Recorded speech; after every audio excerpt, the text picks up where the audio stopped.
আসসালামু আলাইকুম, আমি নাজমুল ইসলাম। তোমাদের সবাইকে অনেক শুভেচ্ছা আর অভিনন্দন জানাচ্ছি। শুরু করছি ইজি অ্যাকাউন্টিং এর বোর্ড ভিত্তিক যে প্রশ্ন উত্তর পর্ব চলছে তার ধারাবাহিক পর্বগুলোতে, এবং আজকে আমরা সলিউশন করব হচ্ছে বরিশাল বোর্ড 2023। বরিশাল বোর্ড 2023 এবং এই বোর্ডের অঙ্কগুলো আমার কাছে ভালো লাগে। আমার কাছে মনে হয় এই অঙ্কগুলোতে ক্রিয়েটিভ কিছু থাকে। সো আমরা এই অঙ্কটা শুধু সলিউশন করব না, আমরা যেহেতু লেনদেন অধ্যায় সলিউশন করতেছি, লেনদেন মানে হচ্ছে আমাদের বেসিক, এবং প্রথম অধ্যায় আমি এটার ব্যাকগ্রাউন্ড সহ প্রত্যেকটা এন্ট্রি বুঝিয়ে বুঝিয়ে তোমাদের সলভ করব। তোমাদের কাছে কখনোই মনে হবে না যে তোমরা হচ্ছে গিয়ে একটা বোর্ড সলিউশন করতেছো, তোমাদের মনে হবে একটা অঙ্ক করতেছো যেটা আমাদের দ্বিতীয় অধ্যায়ের সাথে রিলেটেড, এবং এই দ্বিতীয় অধ্যায়ের বেসিক থেকে শুরু করে অ্যাডভান্স লেভেল আমাকে ইনশিওর করবে। ওকে, তো আমার বিশ্বাস তোমরা সবাই একটু ধৈর্য সহকারে মনোযোগ দিয়ে এই অঙ্কগুলো করো। আমার বিশ্বাস তোমরা অনেক ভালো করবা। তো আমরা অঙ্কে চলে যাই। যেমনটা আমি সবসময় বলি যে ভাই, অঙ্ক শুরু করতে গেলে সর্বপ্রথম অঙ্কটা ভালো করে পড়াটা জরুরি। অঙ্কটা পড়াটা জরুরি। অঙ্ক পড়া মানেই হচ্ছে 40% প্রবলেম সলভ আমি খুঁজে বের করব। তো এর জন্য আমি প্রথমে যেমনটা শুরু করি, আমি আগে কোশ্চেন পড়বো। কোশ্চেন পড়ার পরে যখন আমি এগুলো পড়বো, আমার মাথায় এটা খেলবে যে আচ্ছা, আমার কোশ্চেনে তো এটা চাইছিল, তাহলে এটা দাগায় রাখি। প্রথমে বলছে নিট ক্রয়ের পরিমাণ।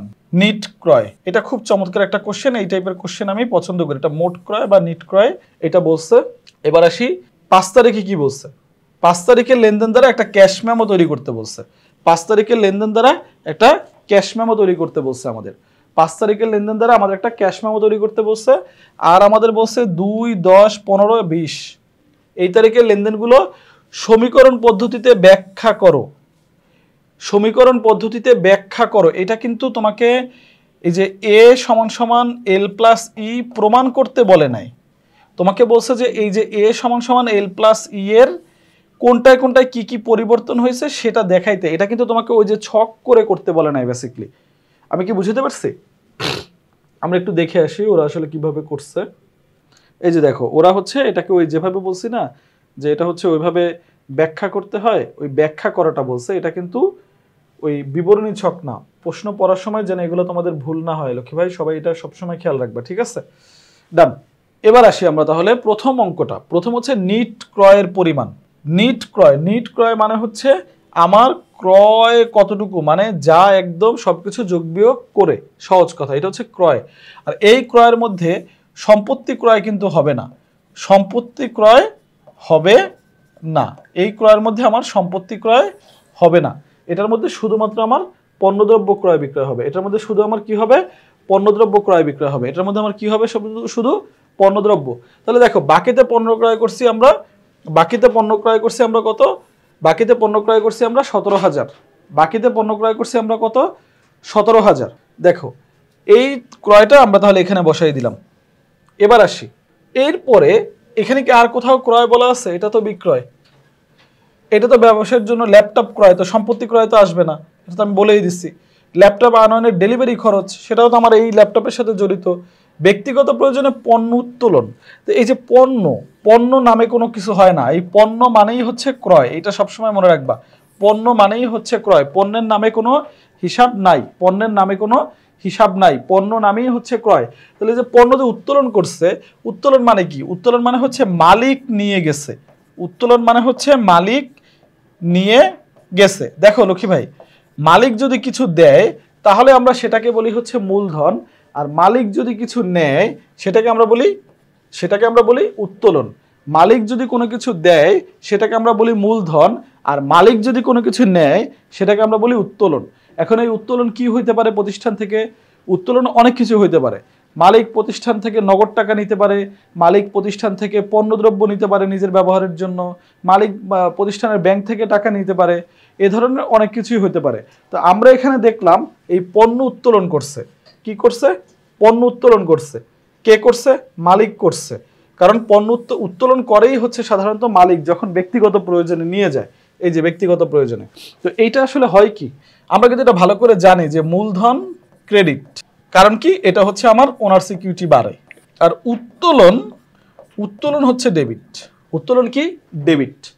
কারণ এইটা হচ্ছে আমার ড্রয়িং। এই যে এতদিন শুধু বলতাম ড্রয়িং ড্রয়িং ড্রয়িং ড্রয়িং, এইটা হচ্ছে ড্রয়িং। এই ড্রয়িং মানে হচ্ছে উত্তোলন। উত্তোলন মানে হচ্ছে মালিক যেটা নিয়ে গেছে। তাহলে আমরা সুন্দর করে লিখলাম যে উত্তোলন হচ্ছে ডেবিট। তাহলে উত্তোলন যদি ডেবিট হয় তাহলে মালিক কি নিয়ে গেছে? মালিক নিয়ে গেছে পণ্য। পণ্য মানে কি? পণ্য মানে ক্রয়। পণ্যের নামে কোনো হিসাব হয় না, পণ্যের নামে কোনো হিসাব হয় না। মালিক যেটা নেয় সেটাকে আমরা উত্তোলন বলি, আর মালিক যেটা নেয় সেটা কি নামে নিছে। যদি এখানে নগদ হইতো তাহলে আমরা এখানে নগদ লিখতাম, যদি এখানে পণ্য হয়েছে এর জন্য আমরা ক্রয় লিখছি, যদি এখানে ব্যাংক থেকে নিত তাহলে আমরা এটা ব্যাংক থেকে লিখতাম। তো এই হচ্ছে সিস্টেম। তাহলে দেখো এই যে 1 তারিখে একটা ক্রয় আছে যেটা আমরা পাইছি, আর আরেকটা ক্রয় আছে এই যে 20 তারিখে। তা 1 তারিখে ক্রয় বাড়ছে আর 20 তারিখে ক্রয় কমছে। 1 তারিখে ক্রয় বাড়ছে আর 20 তারিখে ক্রয় কমছে। তাহলে আমাদের এখানে কি হলো দেখো, এই যে আমাদের ক্রয় 17,000 টাকা ছিল, বাকিতে ক্রয়, আর এই যে পণ্য উত্তোলন নামে, তার মানে এখানে আমরা লিখতে পারি ক্রয়। এই যে ক্রয় কমে গেছে এই 2,000 টাকা, এটা বাদ দেওয়ার ফলে আমার হয়ে গেছে 15,000 টাকা। তাই এইটাই হচ্ছে আমার নিট ক্রয়, এটাই হচ্ছে আমার নিট ক্রয়। আমার বিশ্বাস যে তোমরা এটা বুঝতে পারছো। যদি আবার এখানে কোনো ফেরত থাকতো তখন আমরা এখান থেকে ফেরত বাদ দিয়ে দিতাম, যদি ফেরত থাকতো তাহলে আমরা ফেরত বাদ দিয়ে দিতাম, যদি কারবারি বাট্টা থাকতো তাহলে এই যে একদম পণ্য ক্রয়ের পরেই আমরা কারবারি বাট্টা বাদ দিয়ে দিতাম। সবাই একটু মনোযোগ সহকারে শুনো। প্রথম হচ্ছে আমরা ক্রয়গুলো লিখতাম, তারপরে কারবারি বাট্টা বাদ দিতাম, তারপরে অন্য যদি কোনো কিছু থাকে যেমন ফেরত বা পণ্য উত্তোলন এগুলো থাকলে এটা বাদ দিব, আগে কারবারি বাট্টা বাদ দিয়ে নিতে হয়। তো এখানে যেহেতু নাই তার জন্য আমরা ওটা লিখিনি। এবার আসি আমরা খ নম্বর কোশ্চেনে। খ নম্বর কোশ্চেন সলভ করতে যাচ্ছি আমরা, তোমরা একটু মনোযোগ দিয়ে দেখো। খ নম্বর কোশ্চেনে বলছে ক্যাশ মেমো তৈরি করা। এটা নিয়ে ছোট করে তোমাদের কাছে একটু ব্যাখ্যা নিয়ে নেই। ক্যাশ মেমো আর চালান এই দুইটা হচ্ছে আসলে আমার যে লেনদেন বা ঘটনাগুলো ঘটে তার প্রমাণপত্র।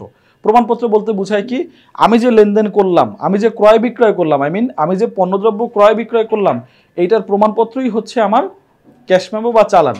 ক্যাশ মেমো মানে কি? ক্যাশ যে মেমোটা আমরা পাই তাহলে এটা কিসের জন্য হয়? এটা হয় নগদে পণ্যদ্রব্য ক্রয় বিক্রয়ের জন্য। কিসের জন্য হবে? নগদে পণ্যদ্রব্য ক্রয় বিক্রয়ের জন্য। নগদে পণ্যদ্রব্য ক্রয় বিক্রয়ের জন্য হয় ক্যাশ মেমো, আর ধারে পণ্যদ্রব্য ক্রয় বিক্রয়ের জন্য হয় হচ্ছে চালান। ধারে পণ্য ক্রয় বিক্রয়ের জন্য হয় চালান, আর নগদে পণ্যদ্রব্য ক্রয় বিক্রয়ের জন্য হয় ক্যাশ মেমো। সবসময় এটা ফোকাস রাখবে, এই দুইটা যেন কখনো ভুল না হয়। তবে যে ক্যাশ মেমো পারে সে চালান পারবে, যে চালান পারে সে ক্যাশ মেমো পারবে, আলটিমেটলি দুইটার ক্যাটাগরি কাইন্ড অফ একই। তাহলে আমরা দেখি 5 তারিখের লেনদেন বলছে, তো 5 তারিখের লেনদেন এই যে দেখো এই একটা শব্দ এখানে অনেক কিছু চেঞ্জ করে দিছে, এই যে নগদে বিক্রয়, এইটা নগদে বিক্রয় বলেই আমরা ক্যাশ মেমো করতেছি। যদিও তোমাকে যদি এটা নগদ না বলা থাকতো আর ক্যাশ মেমো করতে বলতো তখন তোমাকে এটা ধরে নিতে হইতো যে এটা আমার একটা নগদ লেনদেন। আর ক্যাশ মেমোতে কিন্তু ভাউচার থাকে, ক্যাশ মেমোতে কিন্তু ভাউচার থাকে, এটা সবসময় মনে রাখবা। ক্যাশ মেমোতে ভাউচার থাকে, আর চালান হইলে এখানে চালান নং দেয়া থাকতো, চালান হইলে তখন এখানে চালান নং দেয়া থাকতো, আর ক্যাশ মেমোতে থাকে ভাউচার। তাহলে আমরা একটু অঙ্কটা করে আসি যে লাবণী ট্রেডার্সের নিকট প্রতি ঘনফুট কত? 120 টাকা দরে 200 ঘনফুট। ওকে, আসি আমরা 5% বাট্টায়। তাহলে আমরা একটু সলিউশনে যাই, দেখি এটা ওরা কিভাবে করছে। ওকে, ক্যাশ মেমো দেখো ভাই, প্রথম কথা হচ্ছে ক্যাশ মেমো তৈরি করে কে? ক্যাশ মেমো তৈরি করে বিক্রেতা। এই যে আমার বিক্রেতার নাম, আমি বিক্রেতা, যে বিক্রেতা হবে তার নাম এখানে হবে। ক্যাশ মেমো তৈরি করে হচ্ছে বিক্রেতা, এত কথা বুঝি না। এই যে ক্যাশ মেমো তার, এইটা হচ্ছে তার কয় তারিখের লেনদেন। বাম পাশে আসি, প্রথমে হচ্ছে ভাউচার নং, থাকলে দিয়ে দিবা, না থাকলে মনের মতো বসাবা। এবার ক্রেতা কে ছিল? লাবণী ছিল। এই যে এখানে দেখো ক্রেতা কে ছিল, একটা অঙ্ক বুঝে নিবা সারা জীবনের জন্য। এই যে দেখো ক্রেতা কে ছিল? ক্রেতা ছিল লাবণী। কারণ কি? লাবণীর কাছে বিক্রয় করছি। কে বিক্রয় করছে? এই যে সরকার। তাহলে বিক্রেতা হচ্ছে সরকার, ক্রেতা কে? ক্রেতা হচ্ছে লাবণী। এগুলো বুঝে নিবা। যদি এটা ক্রয় হইতো তখন কি হইতো? বিক্রেতা কে হইতো? বিক্রেতা তখন হচ্ছে লাবণী, আর ক্রেতা তখন কি হইতো? সরকার হার্ডওয়্যার। এই বেসিকগুলো বুঝে নিবা। এগুলো নিয়ে কোনো রকমের কোনো কার্পণ্য করা চলবে না ভাই। ছোট ছোট ভুলের জন্য মার্কস কাটা যায়, সেগুলোতে আমরা অ্যাকসেপ্ট করব না। ওকে, গেল। তার মানে ভাউচার নাম লিখলাম, ক্রেতার নাম লিখলাম, আর ঠিকানা মনের মতো দিয়ে দাও, দিয়ে দাও মিরপুর ঠিকানা, মিরপুর ঢাকা। ঠিক আছে, মিরপুর ঢাকা। ওকে, ডান। এবার আসি, এখানে বিক্রেতার স্বাক্ষর থাকে। এটা যেহেতু বিক্রেতা তৈরি করে, এখানে বিক্রেতার স্বাক্ষর, এখানে ক্রেতার স্বাক্ষর। কার স্বাক্ষর? ক্রেতার স্বাক্ষর। এই যে আমার টাকাটা আছে এইটা আমাকে এখানে কথায় লিখে দিতে হয় নিচে, ভালো করে দেখো। আর এখানে একটা বিশেষ দ্রষ্টব্য দিয়ে যে কোনো একটা কথা তুমি লিখে দিবা। বিক্রিত মাল ফেরত দেওয়া হয় না, ভুল ত্রুটি সংশোধনযোগ্য, অথবা তুমি লিখতে পারো যে বিক্রিত মাল 7 দিনের মধ্যে ফেরত দেওয়া হয়। এই টাইপের যে কোনো কিছু তুমি তোমার মতো শর্ত দিয়ে দিতে পারো। তাহলে ধীরে ধীরে আরেকবার বলি, এটা তৈরি করে হচ্ছে বিক্রেতা, এই হচ্ছে তারিখ যেদিনের ঘটনা, এই হচ্ছে আমার ভাউচার নাম, ক্রেতার নাম এবং ঠিকানা, এই হচ্ছে বিক্রেতার স্বাক্ষর, এই হচ্ছে ক্রেতার স্বাক্ষর, এই হচ্ছে তোমার টাকাটা যেটা আমরা কি করি ওইখান থেকে পাই নিট টাকাটা, এই যে 23,500, এই যে 23,500 ক্রেতার স্বাক্ষর, এখানে হচ্ছে বিক্রেতা মাল। দেখো ক্রেতার স্বাক্ষর বিক্রেতার স্বাক্ষর সুন্দর করে এখানে লিখে দিবা, এই যে NAJMUL, বাস দিয়ে দিলাম। এখন আসি মেইন কাজ, ওইটা যে বের করাটা, মেইন কাজটা কিভাবে করতে হয়। মেইন কাজে 5টা ঘর থাকে, আমি সবসময় বলবো এভাবে 5টা ঘর দিয়ে এটা করবা। প্রথমে হচ্ছে ক্রমিক নং, মালের বিবরণ, দর টাকা, পরিমাণ টাকা, আর হচ্ছে মোট টাকা। এটাকে মোট টাকা লিখলে আরেকটু স্ট্যান্ডার্ড হয়। ঠিক আছে, তাহলে আমরা কি কিনছিলাম তার কাছ থেকে, SS পাইপ। কতটুকু কিনছিলাম, 2000 ফুট। কত করে, 120 করে। তাহলে এই যে 120 ইন্টু 200, সরি আমি 2000 বলে ফেলছি, 200, তাহলে যোগ করে কত হবে, 24,000। ডান গেল। এখন এইটার মধ্যে তো আবার কারবারি বারটা অন্তর্ভুক্ত ছিল। মানে কারবারি বারটা মানে কি, কারবারি বারটা হচ্ছে কারবার করার সময় যে বারটা দেয়া হয়, মানে কারবার মানে ব্যবসা, ব্যবসায় মানে কেনা বেচা, তার মানে কেনা বেচা করার সময় পণ্যের গায়ের মূল্য থেকে ডিরেক্ট যে টাকাটা ছাড় দেওয়া হয় সেটা কারবারি বারটা। কারবারি বারটা কখনো হাতে পাওয়া যায় না, কারবারি বারটা ক্রেতা বা বিক্রেতা তাদের এই মূল্য থেকেই কনসিডার করে ফেলে। এবং কারবারি বারটা হচ্ছে সবসময় কাইন্ড অফ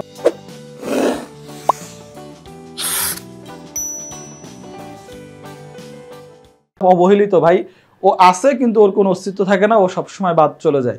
সো আমরা এখানে কি করব, এই যে কারবারি বারটা হচ্ছে 5%, কোনটার 5%, 24,000-এর। তো এইটার উপরে 24,000-এর উপরে আমাদের 5% কত হয়, 5% হচ্ছে কত, 1200। তার মানে এই 1200 আমরা মাইনাস করে দিলাম, টাকা বের হলো 22,800। তারপরে এখানে আবার এই যে একটা পরিবহন খরচ ছিল, ক্রয় পরিবহন বা বিক্রয় পরিবহন যাই ধরো, এটা পরিবহন খরচ ছিল, এই পরিবহনটা আমরা এখানে যোগ করে দিব। এখন বলতে পারো যে ভাইয়া পরিবহনটা আগে যোগ করে তারপরে কারবারি বারটা কেন মাইনাস করলাম না। ভাই পরিবহনের উপরে তো আর তুমি বাট্টা পাচ্ছ না, তুমি বাট্টা পাচ্ছ কিসের উপরে, তোমার প্রোডাক্টের উপরে। যখন তুমি 50% ছাড়ে কোনো কিছু কিনতে যাও তখন কি রিক্সারাও তোমাকে 50% ছাড় দেয়, তা তো আর দেয় না, ওটা হচ্ছে শুধু প্রোডাক্টের ভ্যালু থেকে হয়। তাহলে এখানে এর জন্য আনুষঙ্গিক যদি কোনো খরচ থাকে, এটা পরিবহন হইতে পারে, এটা প্যাকিং খরচ হইতে পারে, যে কোনো খরচই হইতে পারে, তাহলে এটা কি করতে হবে, সবার পরে যোগ করতে হবে, মানে কারবারি বারটা বাদ দেওয়ার পরে যোগ করতে হবে। এই হচ্ছে আমার কাজ। এখন তোমাদের জন্য আরেকবার আমি একটু এইটাকে আরেকবার বুঝাই। প্রথমে এই ছক, বাইরের ছক, শেষ বাইরের ছক, ভিতরের কথা, ভিতরের কথা, দুই সাইডে নিজের মতো করে কল্পনা করে নাও। ক্রেতা, এই বিক্রেতা ক্রেতা, এখানে কথায়, এখানে হচ্ছে ফেরত বা যে শর্ত তুমি দিয়ে দাও। এইখানে 5টা ছক, 1 2 3 4 5। এখানে কি হবে, SS পাইপ, এখানে হচ্ছে টাকা, এটা হচ্ছে পরিমাণ, যেভাবে যা দেয়া থাকবে, অথবা এখানে একসাথে এই 24,000 টাকাও দেয়া থাকতো, তখন এটা খালি থাকবে, সমস্যা কি। কারবারি বারটা বাদ দিয়ে দিব, কোনটার উপরে, পণ্যের ক্রয় মূল্যের উপরে, অন্য আনুষঙ্গিক খরচ থাকলে যোগ করে দিব, যোগ করে আমার নিট টাকা বের হয়ে গেছে, শেষ। এই হচ্ছে আমার একটা ক্যাশ মেমো, এই হচ্ছে আমার একটা ক্যাশ মেমো।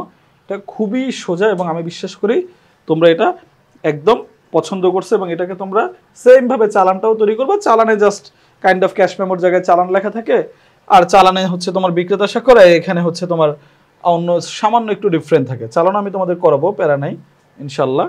এবার আসি আমরা গ নম্বরে, গ নম্বরে কি বলছিল, সমীকরণ পদ্ধতিতে। গ নম্বরে কি বলছে, সমীকরণ পদ্ধতিতে। সমীকরণ পদ্ধতি কোনটা, সমীকরণ মানে হচ্ছে আধুনিক পদ্ধতি। সমীকরণের অপর নাম হচ্ছে আধুনিক পদ্ধতি। আধুনিক পদ্ধতি কিভাবে লিখি, a = l + ওই দিয়ে, এইটাই হচ্ছে আমার আধুনিক সমীকরণ। আর বাংলায় হলে আমরা লিখতাম সম্পদ, মানে সনাতন যেটা বলে, দায়, এই মূলধন, মানে সিম্পল এভাবে।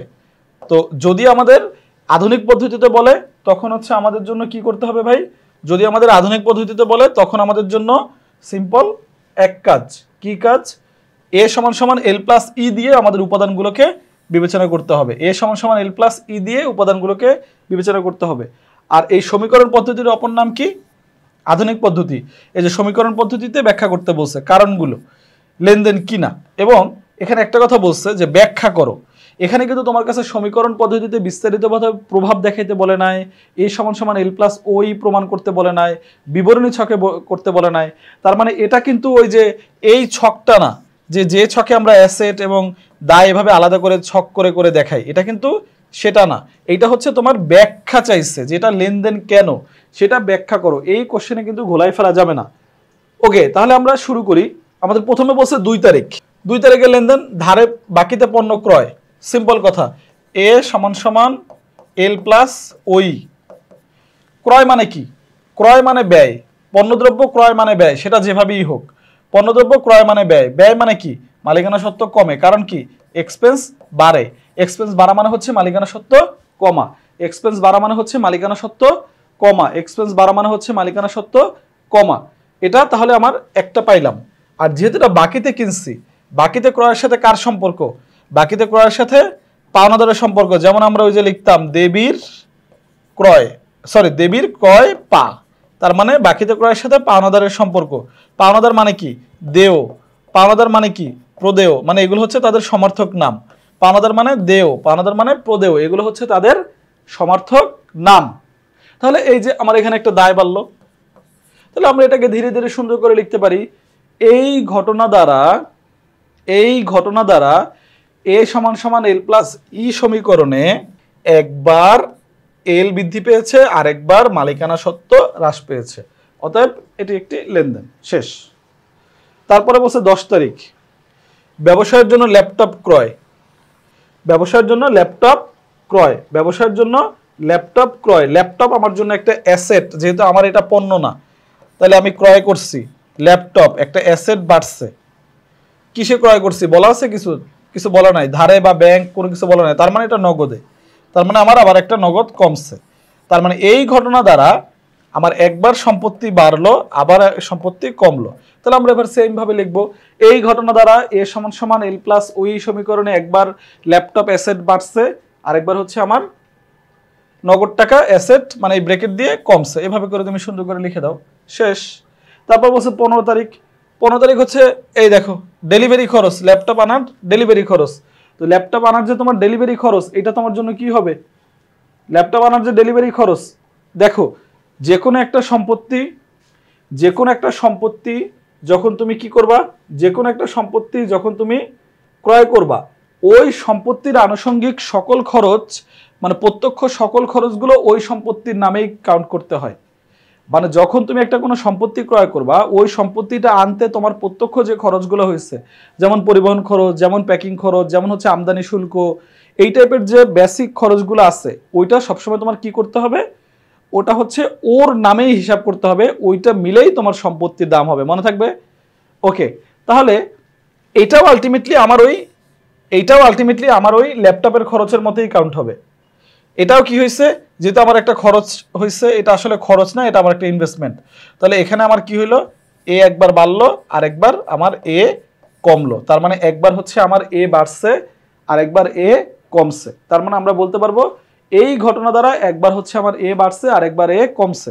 তোমাদের মনোযোগের জন্য আবার একটু বলি, যে কোনো স্থায়ী সম্পত্তি ক্রয় করলে তার সাথে আনুষঙ্গিক যে প্রত্যক্ষ খরচগুলো থাকে, সেগুলো ওই সম্পত্তির নামেই ইনক্লুড করতে হয়। যেমন হচ্ছে ধরো তোমার প্যাকিং খরচ, পরিবহন খরচ, অথবা আমরা বলতে পারি হচ্ছে আমদানি শুল্ক, এগুলো একটু মাথায় রেখে দিও। ওকে, এবার বলছে ব্যক্তিগত প্রয়োজনে পণ্য উত্তোলন।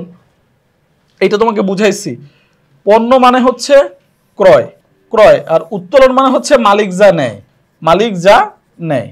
তো মালিক যদি কোনো কিছু নেয় তাহলে আমরা উত্তোলন বলি। তাহলে উত্তোলন মানে কি? ড্রয়িং। উত্তোলন মানে হচ্ছে ড্রয়িং মানে কি? উত্তোলন, মালিক যা নিল, এটাকে আমরা ডি দ্বারা প্রকাশ করি। ঠিক আছে, তাহলে ড্রয়িং হইলে, উত্তোলন হইলে আমার ওনার সিকিউরিটি কি হয়? ওনার সিকিউরিটি কমে যায়। ওনার সিকিউরিটি কি হয়? কমে যায়। সবাই কি বুঝতে পারছো? ওনার সিকিউরিটি তাহলে কমে যায়। তাহলে আমাদের এই যে ওনার সিকিউরিটি কমে গেল। আরেকটা কি হয়? যেহেতু মালিক নিছে, কি নিছে? পণ্য নিছে। কোথা থেকে নিছে? পণ্য নিছে প্রতিষ্ঠান থেকে। তাহলে এই পণ্য নামে তো আমরা কোনো হিসাব করি না, আমরা বলি ক্রয়।